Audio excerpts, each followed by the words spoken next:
Vous écoutez un podcast UC Louvain.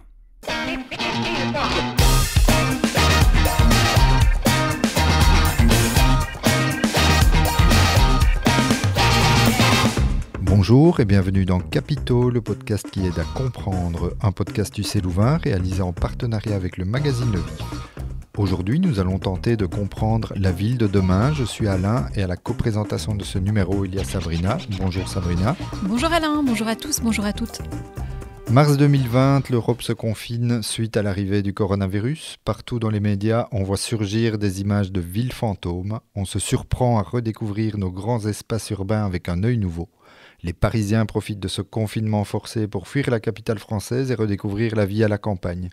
Et on se met à rêver d'une ville où les problèmes de mobilité n'existent pas, d'une ville où la nature a aussi sa place. Octobre 2020, deuxième confinement, moins strict. Les citadins redécouvrent et se réapproprient les espaces publics urbains qui se révèlent essentiels. Si la pandémie a mis en lumière certaines problématiques de nos villes, ces thématiques font déjà l'objet de nombreuses réflexions de la part de spécialistes. Parmi eux, on trouve Pierre van der Straeten, professeur d'architecture et d'urbanisme à l'UC Louvain. Pierre van der Straeten, bonjour. Bonjour. Merci d'avoir accepté l'invitation de Capitaux. Alors, Pierre van der Straeten, cet épisode de Capitaux va essayer de comprendre la ville de demain. Mais avant toute chose, comment définit-on une ville ? Voilà une bien belle et large question. Et donc, effectivement, une ville, c'est un établissement humain dans un territoire donné. C'est évidemment une concentration de population, d'activités, de bâtis. Alors cette concentration, il y a une taille critique qui justifie la définition de ville par rapport à d'autres agglomérations qui sont des bourgs, des villages de taille moins importante. Mais la ville, sans doute, débute à partir d'un certain nombre de milliers d'habitants, en tout cas dans nos régions en Europe. Les plus petites villes de Belgique comptent à peu près 5000 habitants, mais la Belgique est constituée d'un tissu de petites et de moyennes villes. C'est une caractéristique de la Belgique. On a même Durbuy qui compte 400 habitants. Ça, c'est une longue histoire qui débute au Moyen-Âge. C'est la plus petite ville du monde, dit-on. Mais habituellement, donc, il y a au minimum 5000 habitants. Et donc, ça va jusqu'aux grandes mégapoles mondiales. Alors, si on regarde et qu'on dézoome à l'échelle de la planète pour avoir des millions et des millions d'habitants avec les villes d'Asie d'abord et avant tout aujourd'hui. Alors cette ville, donc, elle est constituée de ça et elle s'organise j'aime bien dire en système, c'est-à-dire il y a des choses qui tiennent ensemble. La vie économique, la vie sociale, la vie culturelle, la vie politique, l'organisation du bâti, tout ça forme un système, donc au sens premier de tenir ensemble. Et c'est un système qui va favoriser une série d'intérêts communs qui, quelque part, autrement, sans doute, ne s'exprimerait pas. Et donc, c'est quand même un des beaux et des grands avantages de la ville qui attire et qui permet une série d'opportunités qui, donc, sans doute, autrement, n'existeraient pas. Alors, jusque-là, on entend et on comprend sans doute donc, ce qu'on peut appeler des logiques d'agglomération, donc des villes, des bourgs, des villages de différentes tailles. Il y a un enjeu important aujourd'hui qu'il faut peut-être déjà annoncé, c'est celui de la périurbanisation, qui est précisément l'étalement, l'extension des villes, de l'habitat, mais aussi des activités dans des zonings, etc., qui s'écartent et s'éloignent de ces logiques d'agglomération, de système, et qui posent question aujourd'hui, parce que ce sont ces territoires du périurbain qui sont gourmands de territoires et d'espace, qui posent des enjeux de mobilité, qui posent toute une série de questions environnementales aussi. Et ces villes sont nées comment elles ont évolué ? Parce qu'on suppose qu'il y a eu de grandes étapes au fil du temps pour arriver à ces villes. Alors s'il y a un trait commun à la naissance et à l'origine des villes à comprendre, c'est qu'une ville n'est possible qu'à partir du moment où l'agriculture est suffisamment développée, où la productivité agricole est suffisamment développée, de sorte que des personnes ne doivent pas nécessairement subvenir à leurs besoins quotidiens en alimentation et puissent vivre d'autres métiers. Donc ça, c'est l'origine commune de toutes les villes. Donc nécessairement un degré suffisamment élevé de productivité agricole. Ça, c'est le trait commun. À partir de là, il y a différentes explications. Il y a des villes qui naissent d'abord et avant tout pour des raisons économiques.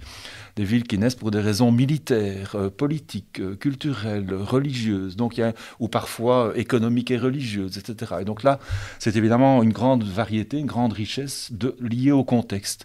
En Belgique, par exemple, Quand on pense aux dernières villes nées en Belgique, Charleroi, au XVIIe siècle, est une ville militaire. C'est une garnison militaire, hein, donc aux confins du royaume de France, face à l'empire, au royaume des Hollandais. Et donc, ça, c'est pour Charleroi. Et puis, la toute dernière ville née en Belgique, eh bien, c'est bien sûr Louvain-la-Neuve, ville culturelle, universitaire de notre université de l'UC-Louvain. Alors penchons-nous sur un des enjeux majeurs des villes d'aujourd'hui, qui est la mobilité. Et on va regarder un petit peu la place laissée à la voiture. Alors la voiture est relativement récente par rapport à l'âge de nos villes, mais est-ce que c'est cette invention qui a le plus modifié nos villes ? Peut-être un tout petit mot introductif à propos de cette thématique de la mobilité pour dire qu'il y a quand même toujours à réfléchir d'abord en amont, quand on parle de la mobilité, sur les besoins de mobilité, de déplacement qui, eux, sont liés fortement à l'organisation du territoire, évidemment, et à la manière dont sont localisés l'habitat, les activités économiques, sociales, etc. Donc ça, c'est quand même important de le dire parce qu'on en vient très très vite à s'intéresser à la mobilité en tant que telle sans essayer de réfléchir de nouveau de manière plus systémique sans doute à la question très très importante de la localisation des activités. Donc est-ce que la voiture maintenant a joué un rôle important ? Oui, incontestablement, mais auparavant, les transports en commun ont joué un rôle fédérateur et ont agi comme une véritable force d'agglomération avec l'arrivée du train, les gares dans les villes, le développement des tramways, donc que ce soit tiré par les chevaux d'abord et puis donc de manière motorisée, les transports en commun ont fortement structuré la ville et l'ont consolidé en quelque sorte. Alors que la voiture qui vient donc ensuite dans la ville existante, hein, les villes ont une très grande inertie de vie, hein, c'est important de le dire. Donc la voiture trouve sa place tant bien que mal dans la ville existante et produit quand même une sorte d'affaiblissement de ces forces d'agglomération puisque c'est grâce à la voiture qu'on a observer l'étalement urbain dont je parlais tout à l'heure et le développement démesuré aujourd'hui du périurbain. Donc la voiture agit plutôt comme un affaiblisseur donc, de l'agglomération par rapport à la structuration des transports en commun. Mais j'aime dire, par exemple, parce que c'est quelque chose auquel on ne pense pas toujours spontanément, que l'ascenseur, qui est le mode de transport le plus utilisé au monde, qui transporte le plus de voyageurs tous les jours dans la planète, l'ascenseur est un mode de transport qui a consolider et densifier les villes. C'est aussi un moment très très important de la fin du 19e siècle, début du 20e, qui est très structurant pour la ville, contrairement, du moins, alors que ce n'est pas nécessairement suffisamment bien dit et connu. Voilà, quelques premiers mots à propos de cette question de la mobilité. Alors on a connu un peu l'élargissement des voiries, on ajoute des bandes, etc. pour les voitures. Mais maintenant quand on pense aux piétonniers à Bruxelles, aux zones de rencontre, aux zones 30 maintenant, donc on fait ralentir les voitures, les bandes spéciales pour les bus, est-ce qu'on peut se dire qu'en 2021, le tout à la voiture est révolu ? Alors, ça s'inscrit, j'ai envie de dire de nouveau, dans une longue histoire. Quand on voit l'évolution du code de la route, très très clairement, il y a une tendance à replacer la voiture à sa juste place, en tout cas de nouveau dans l'agglomération. Il y a une distinction beaucoup plus claire aujourd'hui dans le code de la route entre les espaces de l'agglomération, ville, village, bourg, etc., et les espaces hors agglomération. Et dans l'agglomération, eh bien, il n'y a pas de route, il y a des rues, des avenues, des boulevards, des places, et ça demande à ce que soit compris toute la complexité de la vie sociale dont font partie les mouvements, les déplacements, mais aussi les activités de séjour, les activités de jeu, de rencontres, etc., que doivent donc permettre d'accueillir les espaces publics. Donc il y a une prise en compte au cours des dernières décennies très très claire en faveur d'un rééquilibrage, je vais dire, des fonctions de l'espace public au profit des activités de séjour, au profit des usagers dits faibles, actifs à Bruxelles, doux en Wallonie, les piétons, les cyclistes, et aussi les personnes à mobilité réduite, puisque en fonction de grands principes qui sont maintenant clairement établis, de l'accessibilité universelle, eh bien, il y a lieu de tenir compte en priorité de ces acteurs-là pour aménager l'espace public. Donc tout ça s'inscrit dans une histoire qui ne débute pas en 2020 au moment du Covid, bien évidemment, mais c'est évidemment un moment de révélation, hein, d'amplification de toute une série d'enjeux et de questions que cette crise nous fait comprendre et apercevoir. Mais ça fait partie d'une longue histoire de cette tendance où les zones piétonnes se transforment elles aussi. Hein. Quand on parle d'une zone piétonne, d'un piétonnier, ce n'est pas l'équivalent de ce que l'on connaissait dans les années 60, quand on a vu apparaître en Europe et aux États-Unis les premiers piétonniers qui étaient exclusivement réservés aux piétons. Aujourd'hui, c'est déjà beaucoup plus nuancé. On autorise bien évidemment les fournisseurs, mais aussi certains riverains, des véhicules de service. Enfin, donc c'est quelque chose qui se complexifie et qui va vers quelque chose de beaucoup plus intéressant, me semble-t-il, et de manière très très claire en faveur donc d'un rééquilibrage de cette invasion, enfin donc automobile, si on peut dire les choses comme ça. Et c'est une utopie d'imaginer une grande ville entièrement cyclo-piétonne, par exemple ? Je pense que de toute façon, il y aura toujours, je pense ici en termes d'aménagement de la ville, des espaces de mobilité qui seront nécessaires et à prévoir pour le déplacement des personnes et des marchandises. Il ne faut jamais oublier les marchandises non plus. Et donc nécessairement de l'espace pour cela qui supportera les modes de transport qui seront d'actualité dans 30 ans, dans 50 ans, dans 100 ans, dans 200 ans. Les villes, je le dis, ont une longue inertie, enfin une forte inertie. Et donc, comment savoir aujourd'hui quels seront les modes de transport dans 50 ans, dans 80 ans? Alors, la réponse, évidemment, c'est donc de dire, voilà, on aménage des espaces publics qui vont accueillir ces formes de mobilité de manière la plus résiliente, hein, c'est un mot qu'on aime utiliser, polyvalente aujourd'hui, et qui permettra toutes les adaptations nécessaires. Mais il est évident que en fonction alors des contextes, on pourra alors plus ou moins limiter l'accès à la voiture ou à d'autres modes ou privilégier tel ou tel mode. Mais l'essentiel, c'est évidemment garantir les mouvements, les déplacements en tenant compte de l'équilibre des fonctions dont je parlais, à savoir que l'espace public n'est pas uniquement le support du déplacement, mais aussi de toutes les formes, la palette la plus large des activités de la vie publique. Et ça, on l'a bien compris, me semble-t-il, lors des moments de confinement, puisque ne fût-ce que sur l'occupation des places de stationnement devant les brasseries, eh bien, il fallait pouvoir réserver des lieux pour les terrasses, hein, l'importance de la terrasse, public et privé d'ailleurs aussi, hein, aussi l'espace extérieur privatif. Mais donc voilà, certaines villes vont plus loin que d'autres, plus vite que d'autres, dans des améliorations ou des aménagements pour plus de lenteur. Hein. Donc c'est sans doute ça, hein, qui est un des enjeux essentiels pour réussir le rééquilibrage dont je parlais. C'est au fond garantir une certaine lenteur. Hein. Donc c'est une question essentielle que celle-là. Mais est-ce que ça ne va pas à l'encontre du développement économique d'une ville? Est-ce que le développement économique d'une ville, est-ce qu'il n'est pas lié à la voiture? Je dirais qu'il est d'abord lié aux interactions sociales. Alors, de voir comment ces interactions sociales se développent, s'expriment.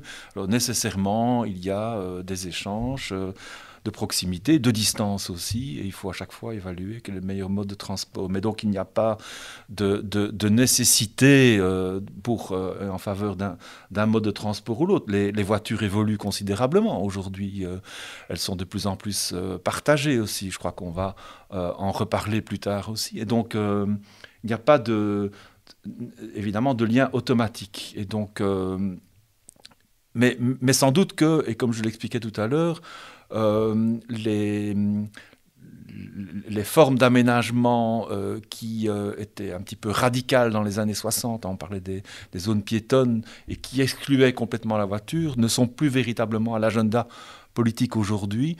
Si on prend l'exemple des grands boulevards centraux de Bruxelles, eh bien, il y a de nombreux véhicules qui sont autorisés à y accéder, à le traverser. C'est assez intéressant de lire cela. D'ailleurs, ce ne sont pas toutes des zones piétonnes, il y a aussi des zones de rencontre, c'est traversé par des zones 30. Enfin, donc c'est quelque chose qui est assez complexe en réalité et qui est en tout cas en aucune manière exclusif. Donc alors est-ce qu'on peut parler de piétonniers de seconde génération pour dire cela? Enfin, peu importe les termes, hein, mais entendons-nous sur les réalités qui sont celles-là de la prise en compte de quelque chose de plus réaliste et alors, je reviens sur la question aussi des modes de transport pour les marchandises, pour les personnes qui doivent utiliser des outils de travail, qui ne peuvent pas déplacer autrement que dans une camionnette, etc. Donc, de toute façon, il y aura toujours et nécessairement des modes de transport. Maintenant, seront-ils toujours motorisés et avec quelle énergie, etc. Donc, cela, il est bien difficile de le dire, mais en tout cas, il y a à considérer cette complexité. Oui. Pourtant, certains accusent que les zones piétonnes, justement, font mourir les commerces de centre-ville au profit des zones périurbaines, qui sont des zones commerciales, justement. Alors, ce qui se passe de plus en plus, c'est que les commerces de centre-ville, dans le cadre de réaménagement en zone piétonne ou en zone de rencontre, se transforment. Ils ne disparaissent pas, ils se transforment. Donc, il y a véritablement, des études le démontrent, un attrait nouveau pour ces centres-villes parce que l'espace public est devenu beaucoup plus agréable. Et donc, la question étant alors de voir dans quelle mesure ce jeu de la concurrence entre le centre-ville et la périphérie se joue. Et là, il y a évidemment lieu de voir comment la planification du territoire peut intervenir pour veiller à ce que ces offres soient complémentaires et non concurrentes, hein, le plus possible. Par exemple, éviter que des commerces de vente de textiles, par exemple d'habillement, etc., prennent place en périphérie alors qu'ils ont tout leur sens et qu'ils ne posent aucun problème dans les centres-villes et qu'ils participent même des ambiances de centre-ville, alors que dans le cas d'encombrants, d'électroménagers, donc de showrooms de véhicules, évidemment, ça n'a pas nécessairement sa place dans les centres-villes et donc il vaut mieux les développer donc, pour ces commerces d'encombrants, comme on dit, ou ces commerces de gros dans les périphéries. Donc l'enjeu de la planification consiste à trouver les bonnes complémentarités pour éviter les effets de concurrence. Mais il faut bien se dire que, et je le redis, les centres-villes qui arrivent à trouver de nouveaux attraits, hein, donc par les ambitions pour des aménagements publics de qualité, eh bien donc, en général, même si ce n'est pas tout de suite le cas, retrouvent une certaine forme de prospérité commerciale, même si ce n'est pas nécessairement les mêmes commerces qu'on retrouvera. Et c'est un peu la question de l'œuf ou la poule. Est-ce que la ville s'adapte parce qu'il y a une demande? Donc, si on prend par exemple les cyclistes, est-ce que la ville met à disposition beaucoup plus de pistes cyclables parce qu'il y a une demande? Ou est-ce que peut-être des décisions politiques sont de dire on va mettre plus de pistes cyclables pour que les gens justement utilisent moins leur voiture et utilisent beaucoup plus le vélo? C'est dans quel ordre? J'ai envie de dire que je préfère toujours les « et » aux « ou ». Et donc, c'est bien d'une coévolution dont il s'agit. Hein. Donc, à un moment donné, effectivement, il y a un développement plus important des déplacements cyclables. Il y a les réponses en termes d'aménagement, ou parfois c'est l'inverse. Hein. Donc, mais les choses évoluent ensemble. J'aime dire aussi que la piste cyclable est une des réponses à la question donc, des déplacements cyclistes, mais pas la seule. D'abord, si on veut tendre vers quelque chose qui soit vraiment significativement important en matière de déplacement cycliste, hein, ce qui est vraiment souhaitable pour toutes sortes de raisons, on doit espérer pouvoir augmenter la part des déplacements cyclistes de manière beaucoup plus importante que ce n'est le cas aujourd'hui à Bruxelles, et donc ne pas se contenter de seules pistes cyclables, mais avoir véritablement des rues cyclables. Je reviens avec les rues partagées.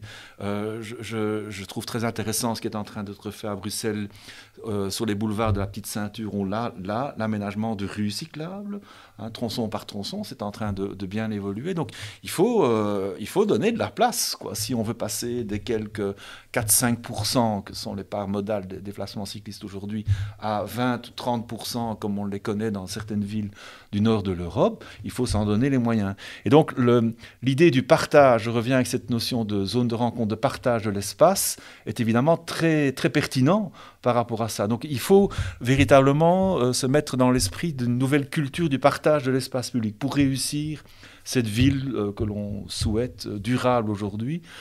Et donc je reviens sur cette question de la réduction de la vitesse. On parle de zone 30, mais on parle même de zone 20 à l'heure pour les zones de rencontre. C'est ça qui permet le partage et une autre manière de penser aussi la sécurité, qui est basée sur l'attention mutuelle entre les usagers, etc. Et si on regarde les trottinettes qui ont fait couler beaucoup d'encre il y a quelques mois, est-ce que la ville est prête pour ces nouveaux modes de transport ? Oui, bien sûr. Alors, il y a toujours un temps d'adaptation. On s'est rendu compte qu'il y avait des trottinettes qui allaient extrêmement vite. Donc, on en a parlé, je pense, récemment, à des vitesses qu'on ne soupçonnait pas.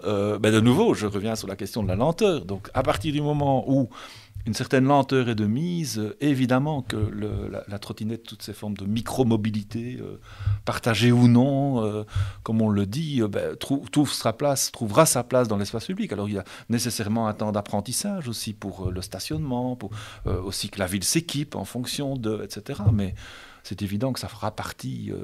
Comme d'autres, ou comme d'autres qu'on ne soupçonne même pas encore aujourd'hui.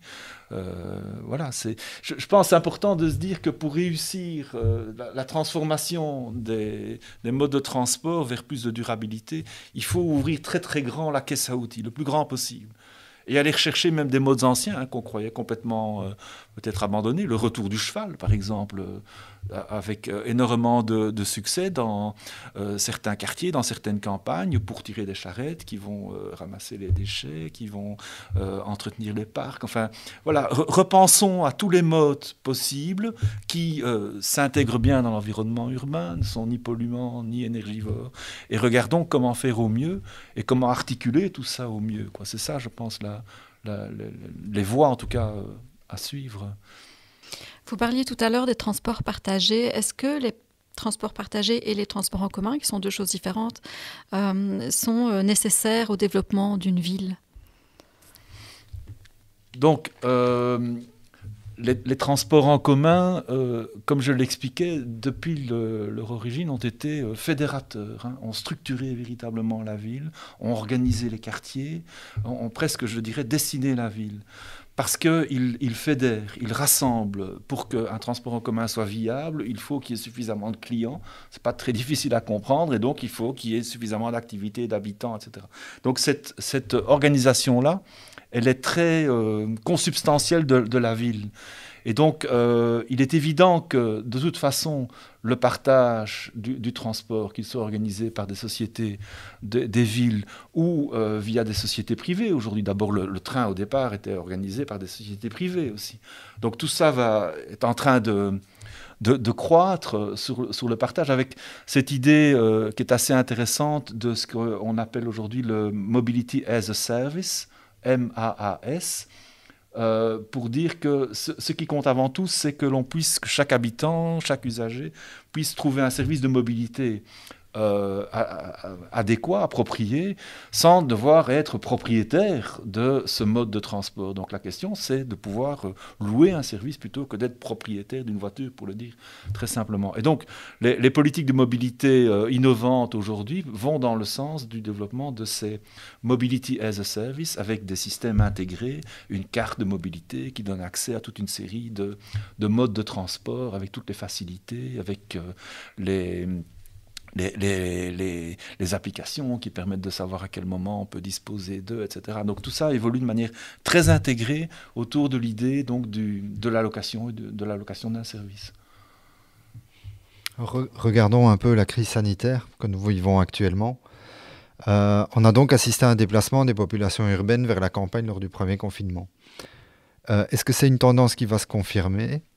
Et est-ce que les villes ne vont-elles pas se vider de leurs habitants pour devenir des immenses parcs d'entreprises ? Alors évidemment, il faudrait pouvoir disposer d'un peu plus de recul encore pour pouvoir vraiment apprécier ces phénomènes. Mais j'ai quand même envie de dire ceci, c'est que Bruxelles perdait ses habitants avant le Covid. Sauf que en compensation de cette perte, arrivaient de nombreux migrants internationaux, toutes catégories sociales confondues. Alors quand je dis Bruxelles perdait de ses habitants, c'est quelque part dans la classe moyenne des habitants qui, à un moment donné de leur vie, estiment que, voilà, pour différentes raisons, on souhaite quitter la ville. Parce qu'on en a les moyens aussi, et donc on va essayer de trouver pas trop loin dans l'aire métropolitaine bruxelloise. Mais donc ça représentait plusieurs milliers d'habitants chaque année. Et je le redis, c'était compensé par l'arrivée de la migration. Et donc, ces dernières années, Bruxelles gagnait, au final, entre 10 et 15 000 habitants tous les ans. Donc, Bruxelles est une ville en croissance démographique. Sauf qu'effectivement, j'ai encore été regarder les chiffres, sur la dernière année, Bruxelles a perdu environ 9 à 10 000 habitants. Mais je pense qu'il faut d'abord et avant tout l'imputer au fait que le confinement a fermé les frontières et a empêché toute une série donc, de déplacements. Donc les migrations en ont été fortement affectées. Donc je pense que c'est d'abord et avant tout cela.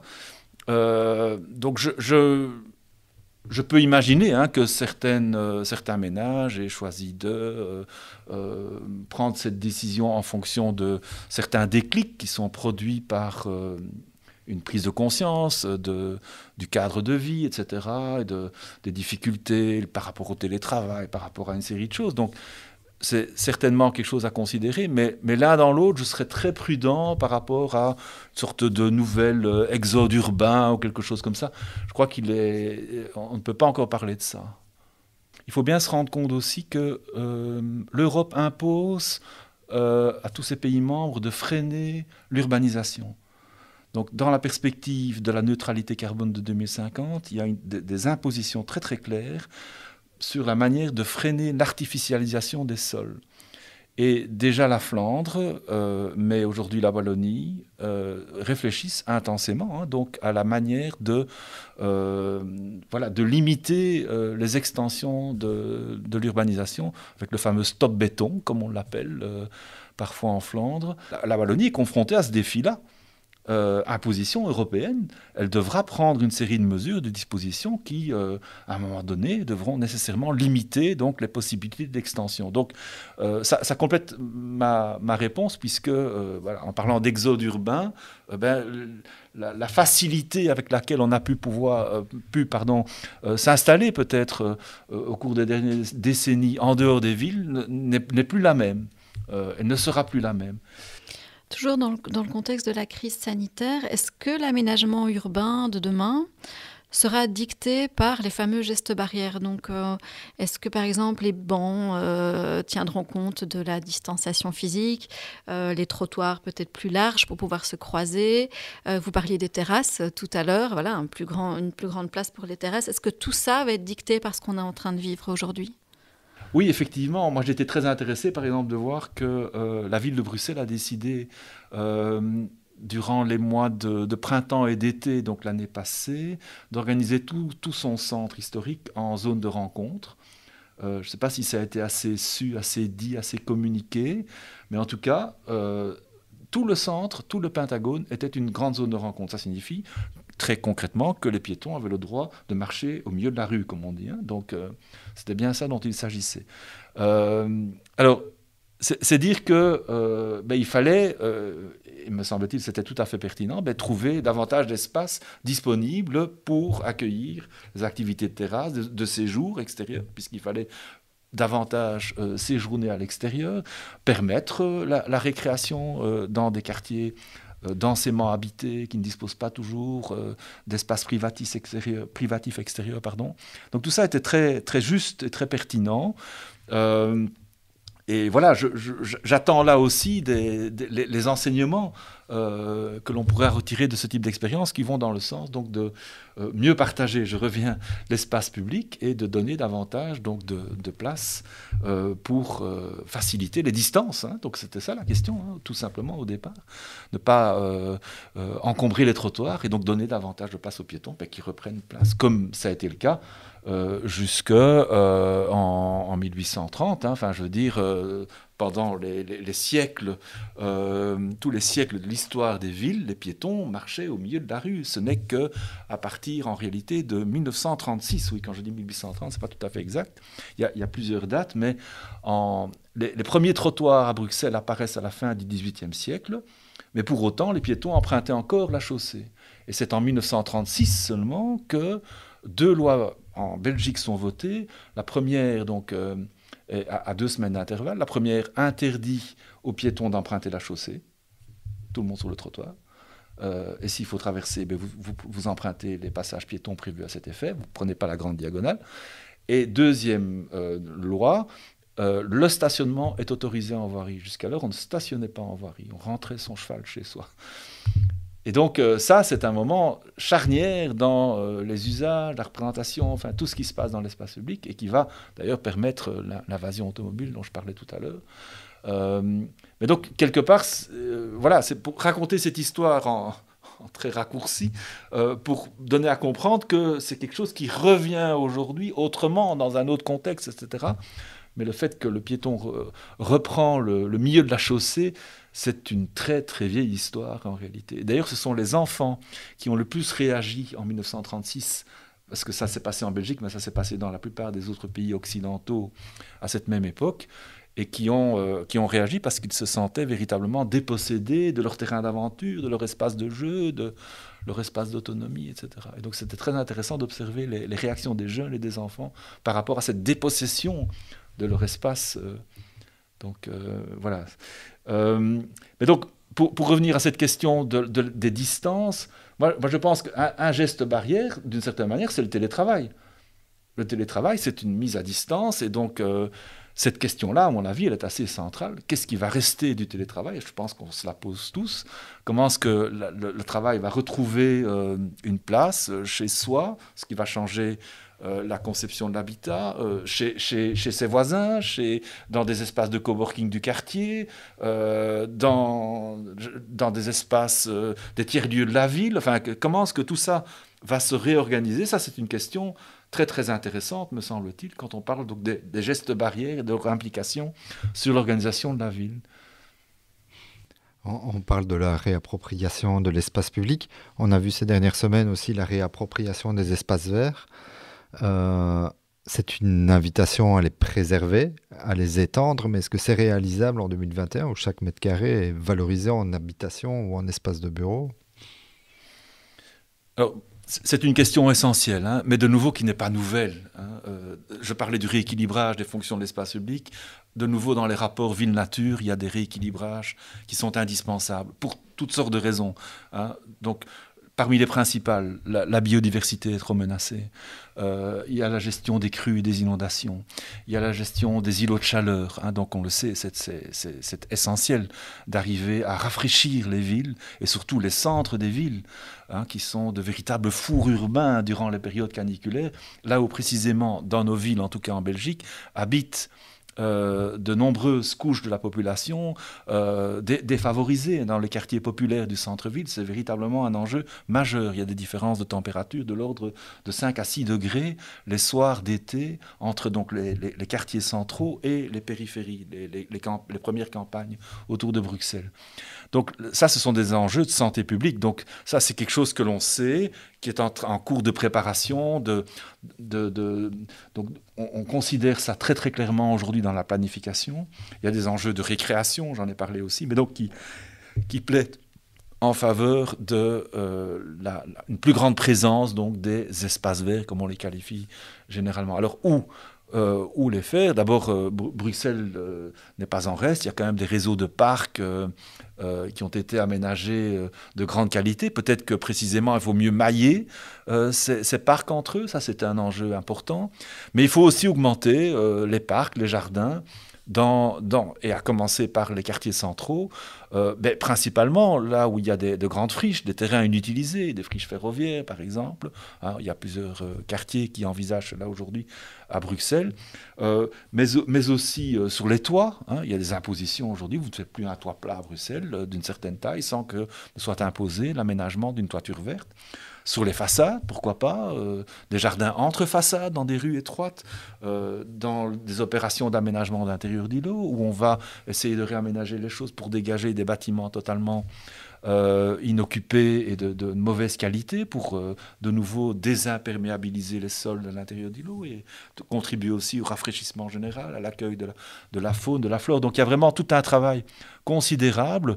Je pense aussi bien sûr à la question de l'alimentation, qui est vraiment de nouveau tout à fait à l'agenda politique avec comment est-ce qu'on pourrait de nouveau, c'est une longue histoire, mais repenser le maraîchage urbain, une couronne maraîchère pour Bruxelles, comment est-ce qu'on peut intégrer, même si ça a significativement moins d'importance, de l'agriculture urbaine, donc véritablement au cœur des quartiers, sur les toits. Enfin, il y a toute une série de recherches qui sont tout à fait innovantes et intéressantes et qui participent de cela. Mais donc, des espaces, oui, quand on y regarde bien, on les trouve. Je pense de nouveau que, et ce n'est pas inintéressant de le dire, quand on pense au partage de l'espace public, le partage de l'espace dit économie de l'espace et permet davantage de plantations dans les rues.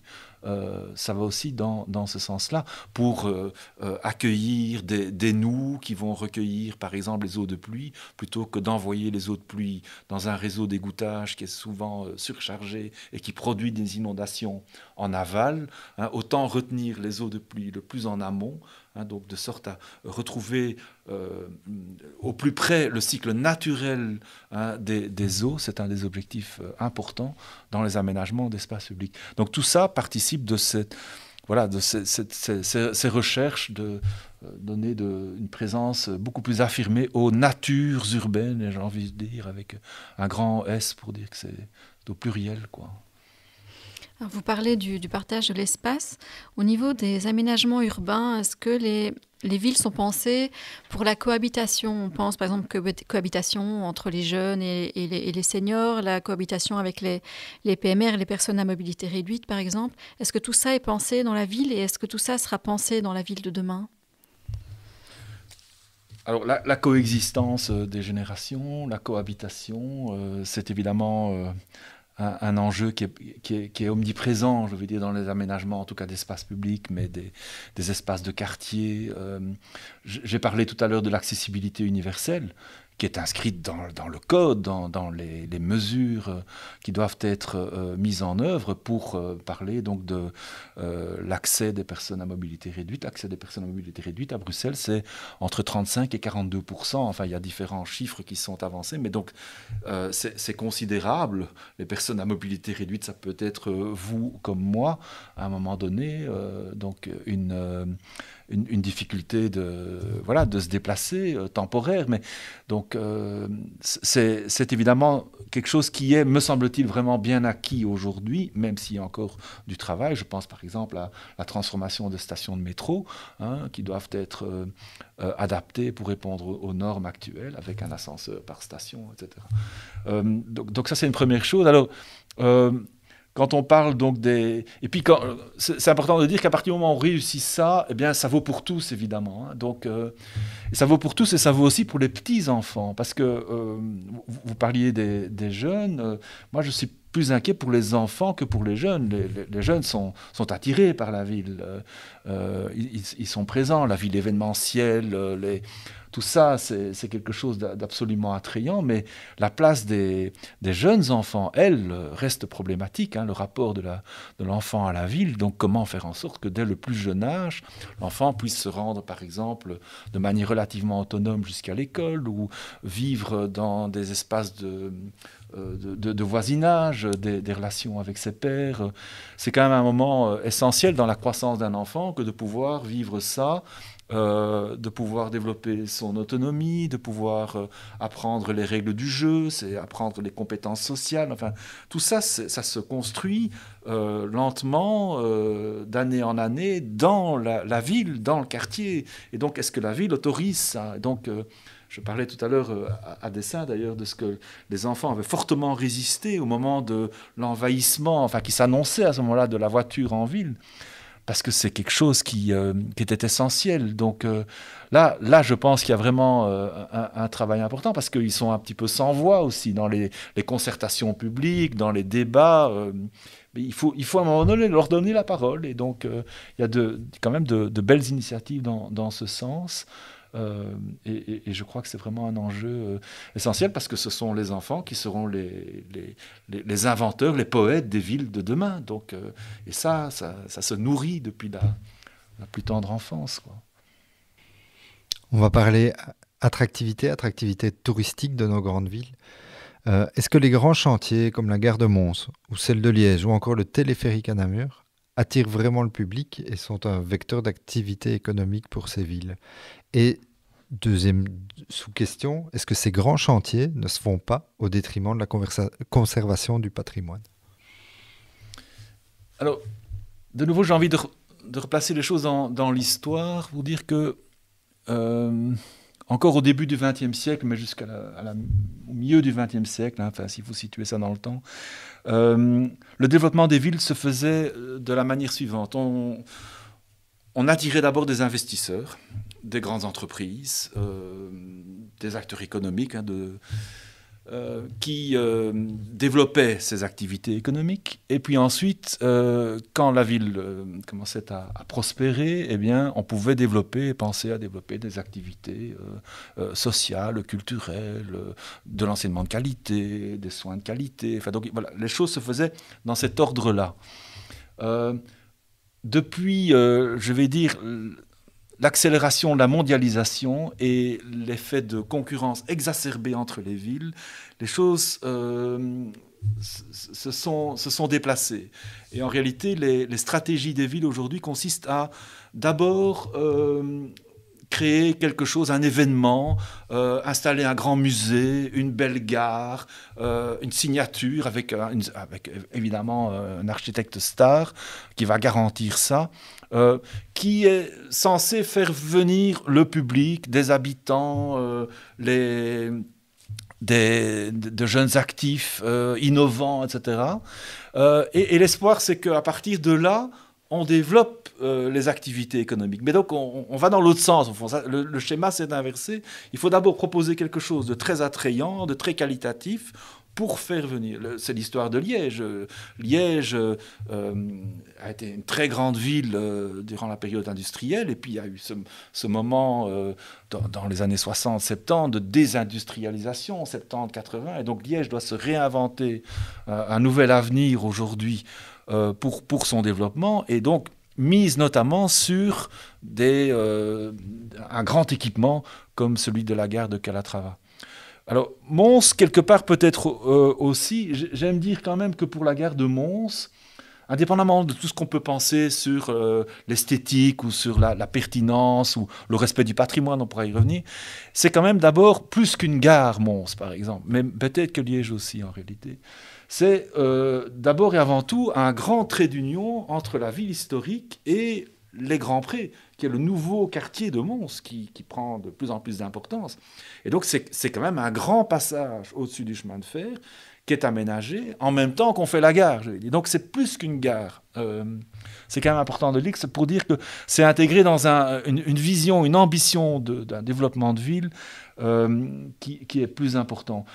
À Liège aussi, en quelque sorte, Liège se développe aujourd'hui autour de sa gare et va se développer en tant que pôle de l'Eurégio au niveau européen. C'est une réalité. L'Eurégio, c'est une région transfrontalière avec les Pays-Bas, l'Allemagne. Donc c'est Maal, le Maal, M-A-H, L, Maastricht, Aix-la-Chapelle, Hasselt, Liège. Et Liège est le moteur de cette région, et si la gare de Liège TGV a été installée là, c'était pour servir de gare de transit et de destination pour la région, mais vers Paris principalement, et d'autres destinations plus lointaines. Donc il faut replacer ce grand geste à sa juste échelle aussi.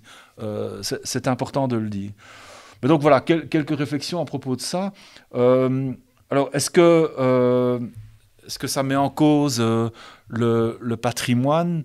Alors, je ne pense pas, et je pense que par rapport au patrimoine, il y a véritablement nouveau une tendance à chercher à le valoriser, à transformer, à renouveler la ville. Hein. On ne peut plus se permettre de ne pas commencer par regarder et aimer l'existant, j'ai presque envie de dire, pour le transformer au mieux, etc. Alors il y a évidemment une différence entre le patrimoine tout à fait remarquable qu'il faut sans doute préserver, et puis un patrimoine plus ordinaire dans lequel on peut davantage intervenir, que l'on peut davantage transformer, que l'on peut surélever éventuellement, que l'on peut certainement transformer dans ses espaces intérieurs, etc. Mais globalement, le patrimoine est quand même beaucoup mieux qu'avant au cours de la seconde moitié du XXe siècle, j'ai envie de dire, parce qu'il y avait un autre projet pour la ville à ce moment-là. Mais aujourd'hui, il est compris de manière beaucoup plus large, comme facteur d'identité, comme élément attractif aussi au niveau économique, et puis comme ressource environnementale, énergétique. Enfin, ce sont des bâtiments qu'il ne faut plus construire, ils sont là, c'est de l'énergie grise, et donc ça, c'est évidemment à considérer aujourd'hui. Donc rien que pour cette question-là, on préserve les bâtiments, parce que même si on devait le remplacer par un bâtiment à haute performance énergétique, il faudrait attendre je ne sais combien de décennies avant de retrouver toute l'énergie qui était emmagasinée dans les matériaux, quoi. Donc c'est tout un calcul que l'on fait aujourd'hui qui vise à, en général, préserver, avoir presque ce réflexe de la rénovation. Donc voilà, alors après, comment on pense le dialogue entre l'ancien et le nouveau, enfin, est-ce que c'est... mais là, je pense que ça fait partie aussi de la vitalité de la ville. La ville doit pouvoir exprimer son histoire à travers cette succession de styles, de temps, d'époques. Et donc, c'est comme ça qu'elle exprime sa vitalité, en continuant de changer et d'évoluer. Donc là, je pense qu'il y a des choses très remarquables, quoi, aujourd'hui. Quand on pense à la ville de demain, on pense aussi aux nouvelles technologies. Est-ce que vous pouvez nous expliquer le concept des smart cities ? Voilà, les avantages, sans doute les inconvénients aussi de ce concept pour ses habitants, pour ses visiteurs, et peut-être donner quelques exemples concrets. Alors, les smart cities, les villes intelligentes, apparaissent dans le courant des années 90 principalement, mais c'est de nouveau une longue histoire, et c'est toute l'histoire du basculement numérique de notre monde avec les technologies de l'information et de la communication, hein, les TIC, comme on le dit, et donc l'accumulation de données qui sont captées de différentes manières et qui servent aujourd'hui dans des projets assez ambitieux des villes dans le monde entier, hein, aujourd'hui, pour améliorer l'efficacité de la gestion des services, pour faciliter des synergies, mettre ensemble, hein, interrelier des données qui permettent évidemment de grands avantages en termes, je dis par exemple, d'économie d'énergie, dans des réseaux de chaleur par exemple, hein, quand votre compteur tourne à l'envers, quand vous cherchez une place de stationnement et que votre application permet de savoir quelle est la place qui est libérée à quel moment, etc. Donc voilà, il y a toute une série comme ça de situations très concrètes dans lesquelles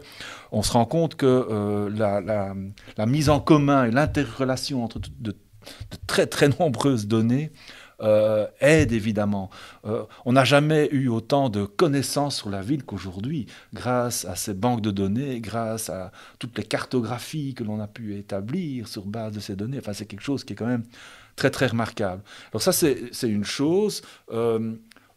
L'autre chose, puisque comme toute innovation, il y a toujours côté pile, côté face, côté peut-être moins positif, c'est évidemment la fragilité de ces systèmes qui sont particulièrement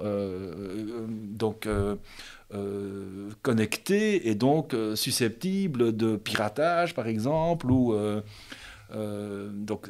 voilà, il y a une fragilité, une grande dépendance à des systèmes particulièrement techniques. Il y a aussi la question de la protection de la vie privée. Donc, qu'est-ce que l'on sait de ce que j'apporte comme données, malgré moi d'ailleurs, souvent, dans tout ce système d'échange.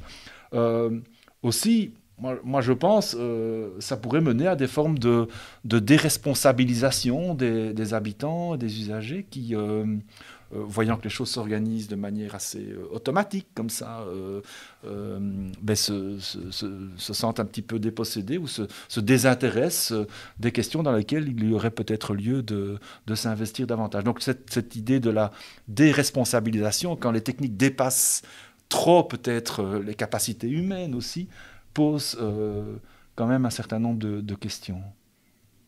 Est-ce qu'il y a d'autres innovations remarquables, mais peut-être moins liées à l'emploi des nouvelles technologies? Est-ce qu'on a vu des innovations naître dans les villes dernièrement?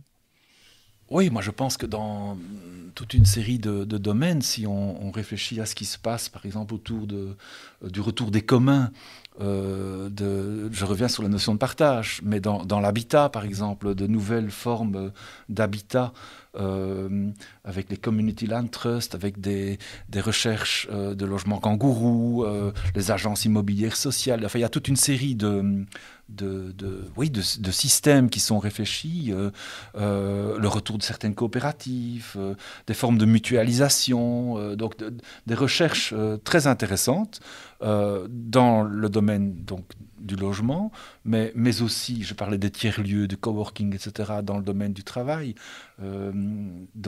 Ça, ce sont des innovations, certainement. Je pense à toute l'économie circulaire, qui visent à redévelopper des réseaux de fabrication, de production, mais aussi peut-être même surtout de recyclage, de réemploi. Donc sur les ressources, hein, la ville vue comme une mine de ressources, urban mining, c'est le nom qui est donné à tout ce courant quand je parlais du renouvellement de la ville, l'économie circulaire, comment les déchets d'une entreprise peuvent devenir la matière première d'une entreprise voisine. Donc là, il y a évidemment à énormément réfléchir sur donc, ce qu'on appelle les externalités urbaines, hein, donc ces avantages de proximité. Quand on commence à réfléchir à toutes ces synergies possibles, c'est quelque chose qui est considérable. Je pense aussi en matière comme on dit aujourd'hui, de gouvernance, hein, de la manière de gérer la ville. Il y a quand même des choses innovantes en matière de coproduction. Comment est-ce qu'on fait ville ensemble? Comment est-ce qu'on associe la démocratie représentative avec la démocratie participative? Il y a quand même de très nombreuses dynamiques dans nos sociétés urbaine en Belgique et ailleurs, hein, très très intéressante, très stimulante, puisque l'adhésion de la population, on le sait, est un facteur essentiel aussi de la réussite et de la qualité de vie, hein, donc dans nos villes. Vous parliez tout à l'heure des différences de température entre un centre-ville et des zones périurbaines. Quel est l'impact du changement climatique pour nos villes? Et est-ce que, justement, des adaptations seront nécessaires pour la transition? Donc, quand on voit le chemin à parcourir pour tendre vers la neutralité carbone dont je parlais en 2050, hein, c'est considérable, c'est considérable. Alors, il y a de très belles avancées techniques. Je pense, par exemple, à des bâtiments passifs, hein, donc qui ne consomment ou zéro énergie, voire qui produisent eux-mêmes de l'énergie. Donc ça, c'est techniquement quelque chose qui est envisageable aujourd'hui. Est-ce que c'est souhaitable partout? Est-ce que c'est accessible à tous, etc. Donc ça, ce sont d'autres questions. Mais en tout cas, il y a des avancées importantes. Alors, ça, c'est une chose. Il reste que si l'on arrive à réduire au mieux, il s'agira surtout, comme je le disais, de rénover le parc existant. Hein. Donc c'est d'abord et avant tout ça, parce que s'il faut attendre que toute la ville soit reconstruite, on n'y arrivera pas. Et ce n'est pas souhaitable de toute façon. Mais donc, il s'agit de penser vraiment à la manière de rénover au sens très très large, de manière la plus performante du point de vue énergétique. Si je prends l'objectif de la neutralité carbone. Hein. Mais en même temps, on se rend compte que réussir cela, sans en même temps réussir à diminuer notre dépendance des matériaux principalement, mais des biens et des services au sens large de l'extérieur, ne nous permettra pas d'arriver au résultat attendu. Aujourd'hui, les enjeux sont planétaires. Quand on voit, si je prends cet indicateur-là, les émissions de CO2, donc directes sur le territoire bruxellois, ça représente autant de millions de tonnes par an, entre 4,5 et 5. Ça, c'est les émissions cadastrales, comme on le dit. Ça représente le quart, le cinquième des émissions indirectes pour Bruxelles. Donc tout ce dont Bruxelles a besoin au quotidien pour fonctionner, les importations de biens et des services qui, pour être produites, émettent du CO2, tout cela, et les transports de tout cela, de ces biens et de ces services, donc représentent 20 millions de tonnes et plus. Donc il y a quelque chose qui est essentiel à bien comprendre, dont il faut avoir conscience, c'est qu'on peut être très vertueux chez nous, pour autant que ça n'augmente pas notre dépendance encore de production ailleurs. Donc ça, c'est à mon sens une des plus grandes difficultés aujourd'hui. C'est comment est-ce qu'on prend conscience de ça et comment est-ce qu'on rend davantage visible cette possibilité de... je reviens sur l'économie circulaire, donc c'est ces enjeux-là, c'est ce qu'on aborde également par les questions du métabolisme urbain, le métabolisme comme s'il s'agissait d'un organisme qui a besoin d'input, d'énergie, de matière, d'eau tous les jours et qui rejette d'ailleurs de l'autre côté, comme tout organisme vivant. Donc c'est cette approche par le métabolisme. On se rend compte que Bruxelles dépend très, très, très largement de ressources abondantes, de plus en plus abondantes, qui viennent de loin et de plus en plus loin. Et on rejette également beaucoup trop. Donc comment partir de cette situation qui est très linéaire et très lointaine vers quelque chose qui est beaucoup plus donc circulaire, beaucoup plus responsable dans ce sens-là. Et c'est pour ça que je parlais donc de l'économie circulaire, de repenser l'alimentation, de réduire la dépendance énergétique, de réfléchir à la gestion de l'eau. Enfin, donc, ce sont d'énormes enjeux dont on prend pleinement conscience et pour lesquels on a de plus en plus les mesures et les outils aussi, ça c'est important, pour arriver à entreprendre mettre en place les bonnes mesures, les bonnes politiques. Donc voilà, je voulais en tout cas dire cela. Après, sur la question aussi, je reviens sur la mobilité, veiller à réduire cette part du transport parce qu'elle est considérable aussi dans les émissions de CO2, et elle ne diminue pas, celle-là. Donc il faut véritablement faire en sorte, je reviens sur la localisation, que chaque habitant puisse se rendre à pied dans les commerces, services, équipements de proximité, mais aussi à une station de transport en commun la plus performante qui soit, qui l'amène éventuellement à une gare TGV, etc. Donc il y a toute une chaîne de déplacement durable qui doit être pensée, mise en œuvre dans la ville. Ça veut dire que il faut cette ville à 10 minutes, comme on l'appelle. La ville à 10 minutes, c'est à 10 minutes à pied. Ça, c'est un très bon étalon de mesure et qui s'inscrit de nouveau dans une longue histoire des villes. Puisque les villes ont été constituées avant l'arrivée de la voiture, et donc le déplacement ordinaire était à pied. Quand on regarde la constitution et le dimensionnement des quartiers, c'était construit autour de cette métrique pédestre de 10 minutes. Comme ça, 10 minutes, c'est quelque chose qui ne vient pas comme ça, qui aurait été inventé par des planificateurs européens d'écoquartiers ou d'écovilles, comme on pourrait le dire aujourd'hui. Donc c'est quelque chose qui s'inscrit dans une longue histoire. Mais donc il faut vraiment mettre en place cela. Et je pense que Bruxelles s'y engage de manière très très remarquable et volontaire. Et en même temps, la ville à 10 minutes est aussi à 15-20 minutes, dans le sens où on doit aussi se dire qu'on doit pouvoir rejoindre pas uniquement les commerces de proximité, mais un centre urbain, un centre métropolitain où on va retrouver d'autres activités, d'autres personnes, etc. Donc voilà, il y a la construction, ce qui appelle donc à réfléchir des villes et même des territoires que l'on pourrait dire polycentriques.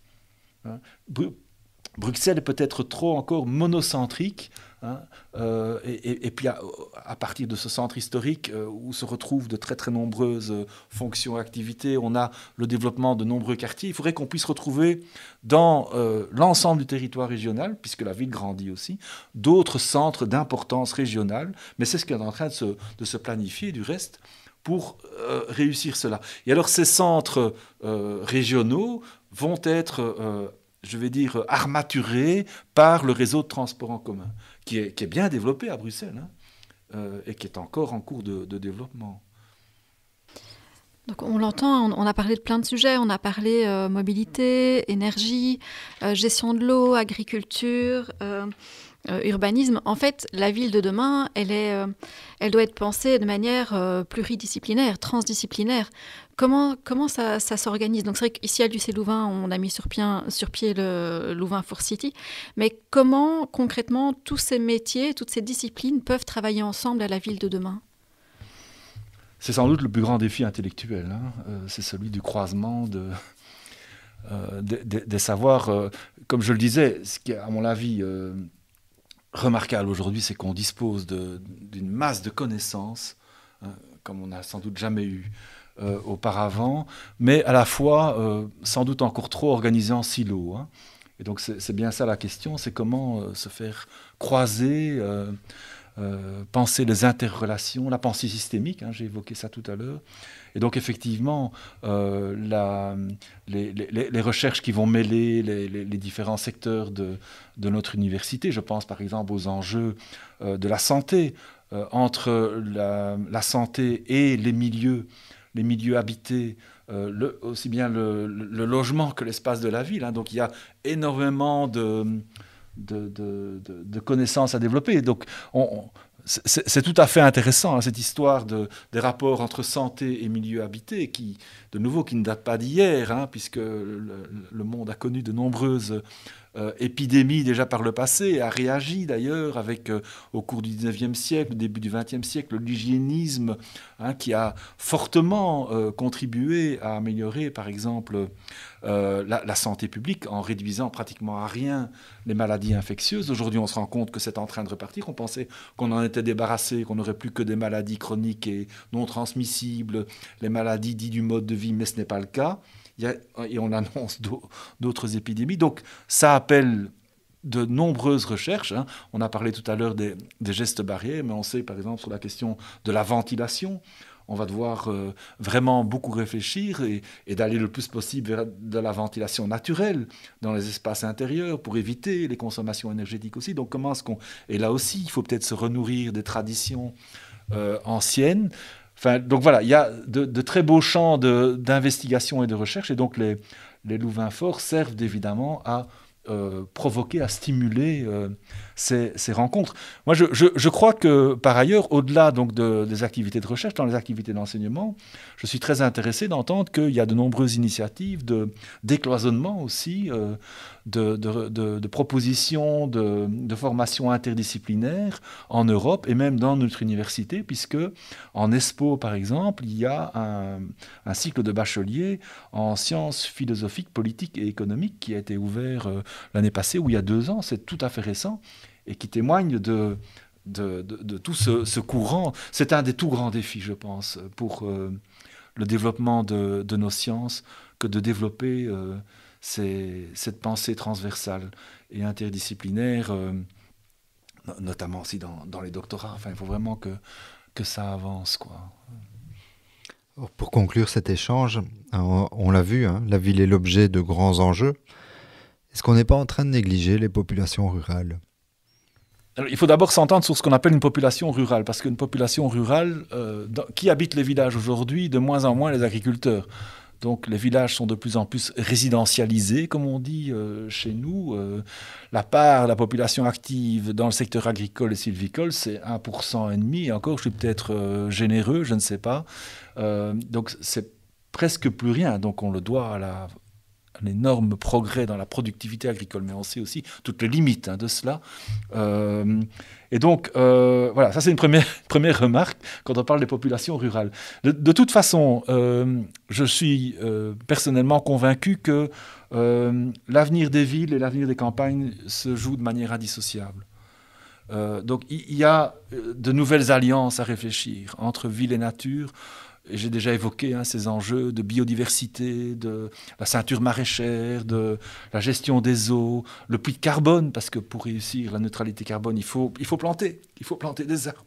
C'est aussi simple que ça, si je puis dire. Mais donc, il faut pouvoir utiliser toutes nos ressources pour cela. La biodiversité, donc Dieu sait si on en parle maintenant avec ces déséquilibres dans la cohabitation du vivant qui avait produit cette épidémie à Wuhan, etc. Donc voilà, donc ça ne marchera, la ville durable ne sera durable que s'il y a une campagne durable et inversement, quoi. Donc c'est quelque chose qui ne peut marcher qu'ensemble. Si on arrive à contenir cette ville compacte et durable dans des limites raisonnables, sans des mesures, on aura nécessairement protégé les ressources et valorisé les ressources. Donc c'est pas du tout deux destins, c'est un seul et même destin pour penser la durabilité forte de nos territoires, quoi. Merci beaucoup Pierre van der Straten d'avoir répondu à nos questions. Je rappelle que vous êtes professeur d'architecture et d'urbanisme à l'UC Louvain. Cet épisode a été préparé et présenté par vos serviteurs Alain et Sabrina en partenariat avec le magazine Le Vif. Capito, c'est tous les mois sur les meilleures plateformes d'écoute, sur levif.be et sur uclouvain.be/capito. Si ça vous a plu, n'oubliez pas de vous abonner sur votre application préférée et partager ce podcast autour de vous. Si vous souhaitez qu'on aborde un thème en particulier dans un prochain numéro, vous pouvez nous contacter via les comptes sociaux de l'UC Louvain sur Facebook, Twitter ou Instagram. D'ici là, prenez soin de vous et de vos proches. Et à bientôt dans Capito.